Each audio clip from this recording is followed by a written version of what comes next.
So you're graduating soon, and you're starting to wonder, what the heck do I do now? That was me a year ago, and was what actually started my TikTok journey. I started documenting my last semester of undergrad while trying to answer this exact question, applying to jobs, cold messaging randoms on LinkedIn who chose alternate paths, basically trying to figure out what was right. And unfortunately, there is no one right path, which means you may have to choose one and just hope for the best. But as a girl's girl, I'm going to share with you what I did, and maybe you would want to try too. First, I started applying to jobs in the very beginning of my last semester of undergrad, aka right now. I'd apply to 2 to 3 a day, which seems like a lot, but I was desperate, and over the course of the semester, I applied to 251 jobs, and I only got offered one. And fun fact, it wasn't even a full-time role. I was having no luck with full-time roles that I decided to start applying to internships for the summer, so I'd at least have short-term employment, and by some lucky way, 1 year later, I still work there. However, I knew as a communication studies graduate looking to pursue marketing, undergrad supplied me with a lot of soft skills for jobs, but I wanted more in-depth learning. So I applied to an 8-month postgraduate certificate in marketing. I came to this conclusion by seeing people whose careers I wanted on LinkedIn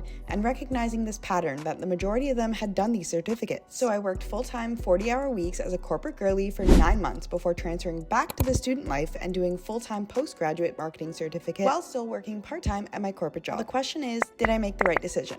I personally think so. Applying to all these jobs and getting rejected made me realize I still had some learning to do. Getting a corporate job allowed me to understand that I like certain aspects of this career path while acknowledging what I don't want in a future job. And while talking to a woman whose job I'd ideally want in the future, who quite literally took the same path as me, she told me I'd done the right thing by doing a postgraduate certificate with a co-op term attached. Because college professors are typically industry professionals with a lot of connections. So while this was my path, and there are so many great paths, I hope this can help even one person find clarity in their future post-grad.